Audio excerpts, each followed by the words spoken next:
Hello and welcome back, everybody. Today we're going to go through a few different redstone builds that you should build in your world, and these can be built relatively early game.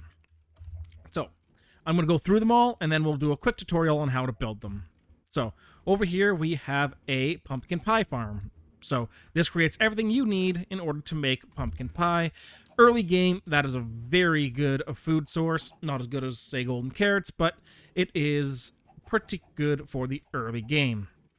You'll need a couple of chickens, sugarcane, and pumpkin seeds, as well as some building blocks. We'll go through all of that after. Over here, we have a trash can. Now, there are two different methods to build this. I prefer my way. It is a little more expensive, though. You will need a sticky piston and two observers. This way is a little more complicated, but it is a little bit cheaper. We will go through both of them. Bottom line is, you put stuff in it, it throws it into lava to destroy it, so as you come back from those adventures out, you can empty your pockets of things that you're not going to use anyways, that you don't even know why you picked up, and this will destroy it for you, so they don't just sit around in the game taking up space. And here we have a honey farm, which will be useful for those of you who like to build bigger, more complicated redstone stuff, as the honey can be used for honey blocks, which you will need for those. This can also be retrofitted pretty easily to give you honeycomb instead of honey bottles, and we will go through all of that when we go through the tutorial. And here we have the Dripstone farm. I have this set to 8 wide, but you could make that as long as you wanted, provided you used enough repeaters to keep pushing the signal along.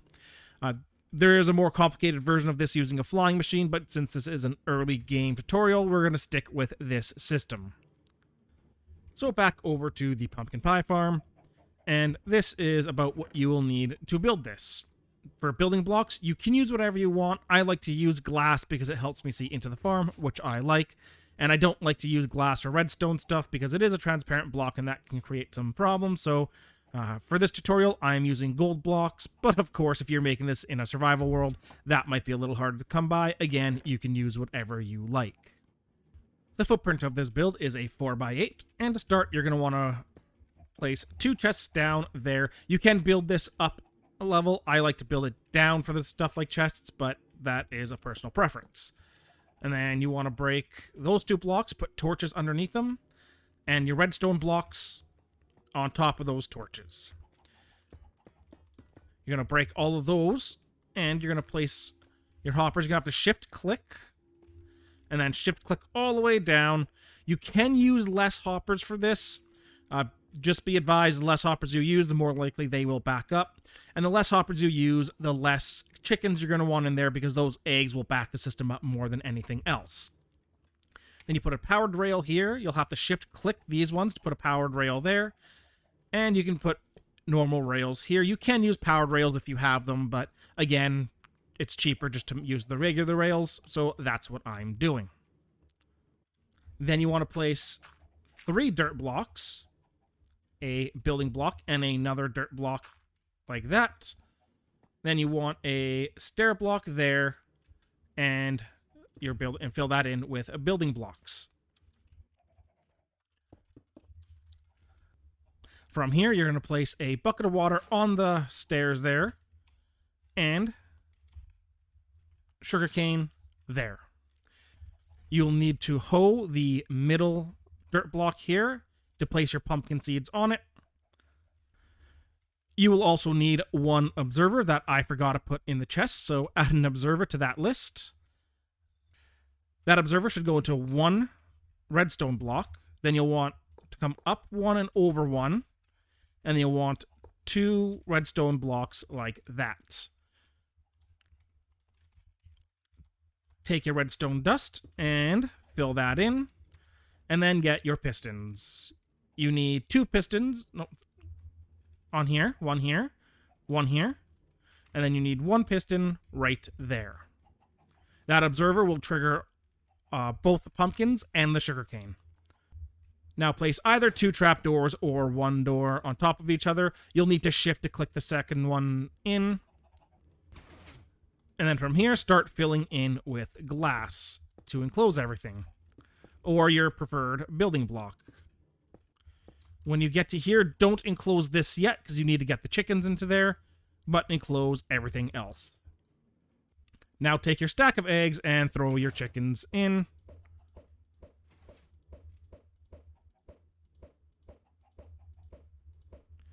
Well, that was a terrible drop rate for that.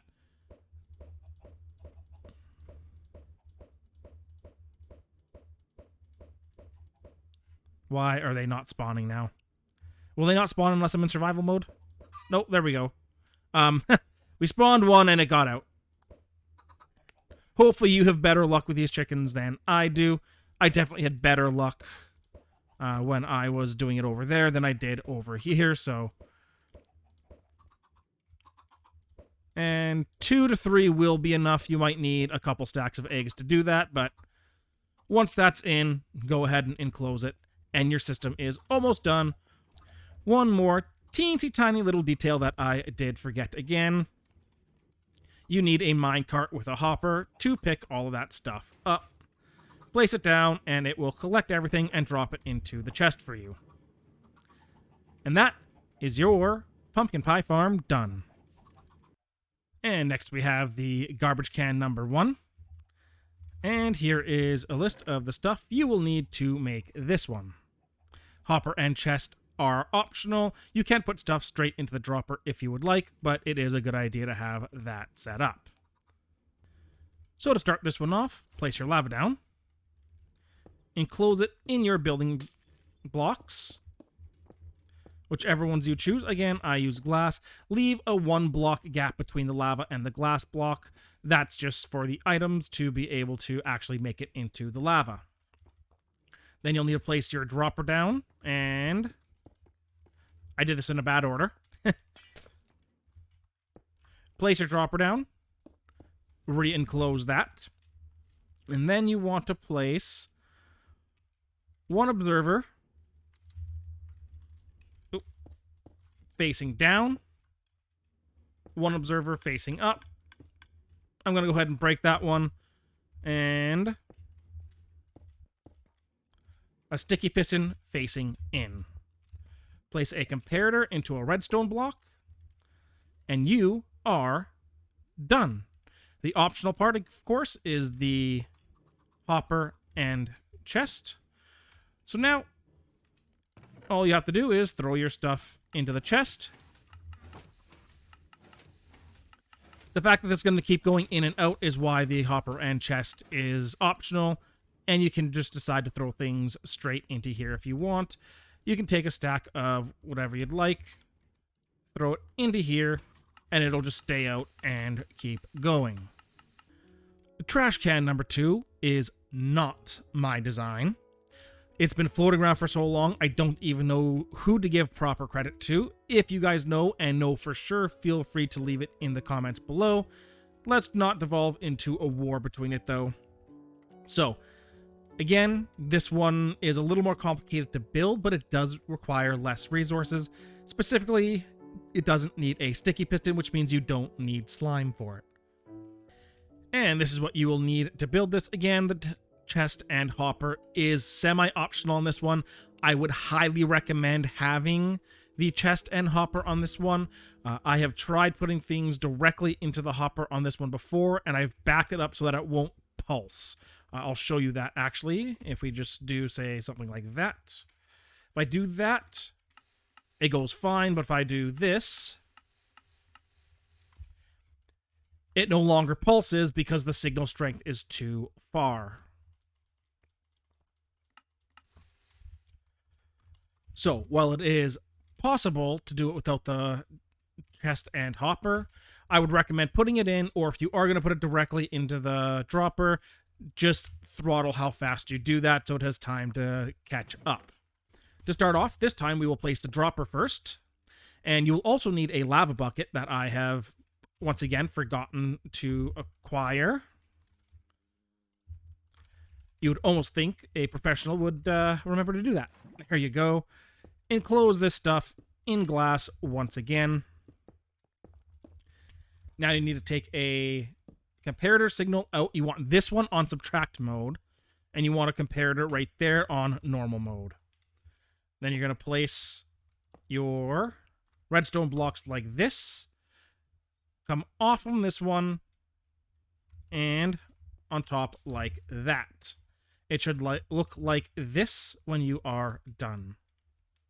Then you need your redstone dust. You need one right there and one right there.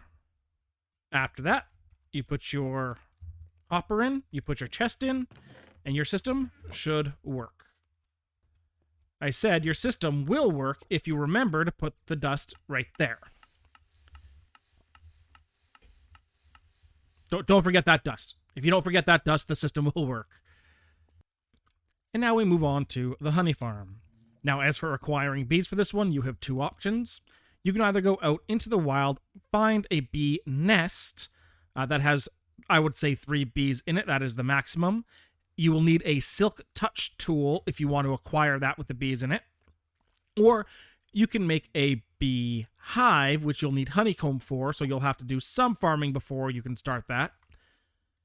And then you need to acquire the bees. You can use a flower. See, if you hold a flower, the bees will come right to you. Or you can use a lead as well, but a flower would be a lot easier. The bees will follow you around with a flower as long as you are holding it. Once you've acquired your bee and your bee nest or your beehive, you will need this stuff to build this. I put the bee spawn eggs in here because I'm in creative mode, and you will need 3 bees to do this. But of course, you need to acquire bees if you're playing in survival. Starting this one off, you'll need to place a dirt block down and a flower on top of it. I usually leave a 1 block gap before you put the bee nest in there, just to give them room to get in and out. Then you want to take a comparator output here. You want to come over 2 and up 1. Then you want to come back over all the way like that. Put this first comparator on subtract mode. And put your dust there. You want to put another comparator right there. And then fill your dust over. This needs to be a dispenser.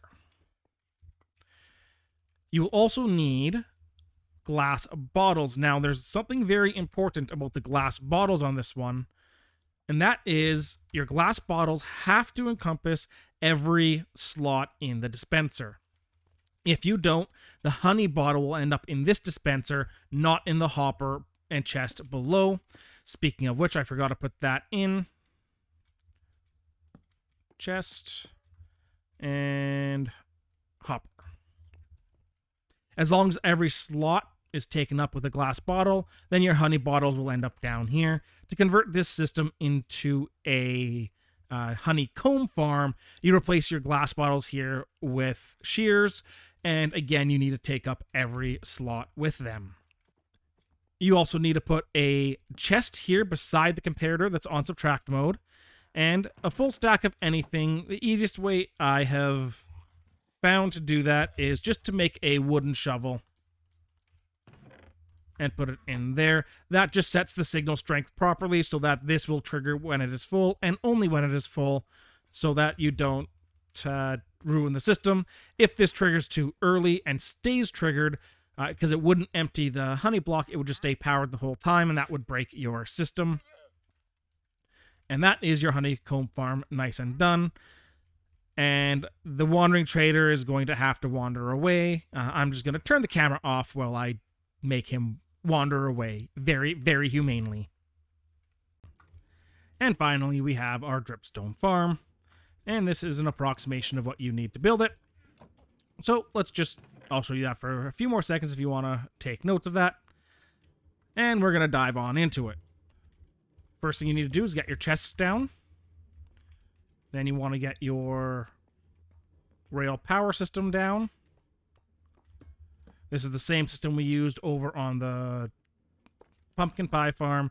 Redstone torch with a redstone block on top of it. Powered rail, powered rail. Now, again, you can use less hoppers if you want, but keep in mind it could cause the system to back up if you use too few. So if you have the iron for it, I definitely recommend doing the full way down. You do want to leave 1 block between this redstone block and the first hopper. The reason for that is you will lock up this hopper and it will not feed into the chest. All right, then you want to place your building blocks on top. And then you need pistons facing out.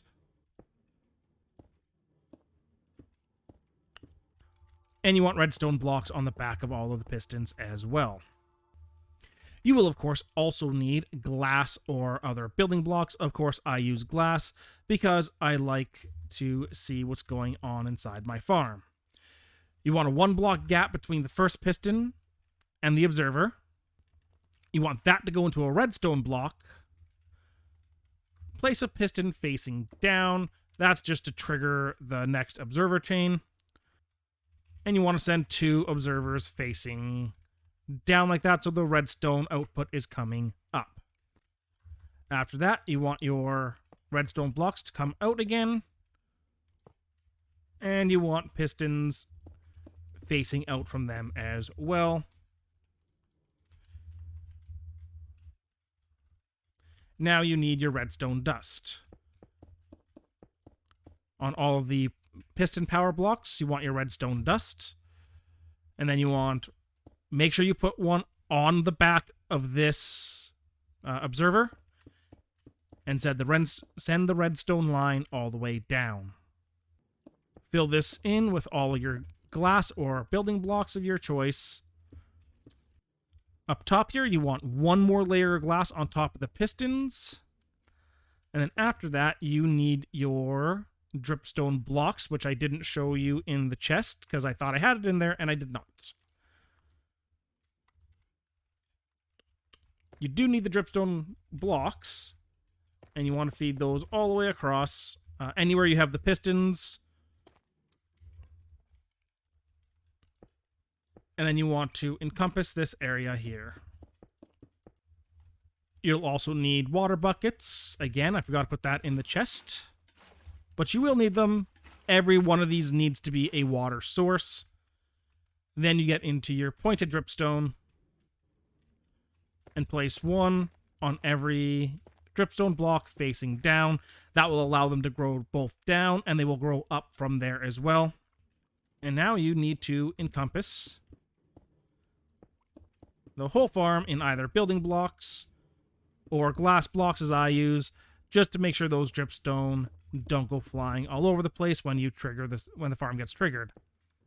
And of course, the final touch, throw your minecart with a hopper right there, and the farm is done. Well, I hope you guys enjoyed this quick little tutorial. If you did, please hit that like button. It definitely helps out. And if you want to see more like this, hit that subscribe button and come back later to see what else I'm working on. If you have any suggestions for videos you want to see or farms you want to see, leave them in the comments below and I will try to make them. And until then, stay safe, stay happy, and don't do anything I wouldn't do.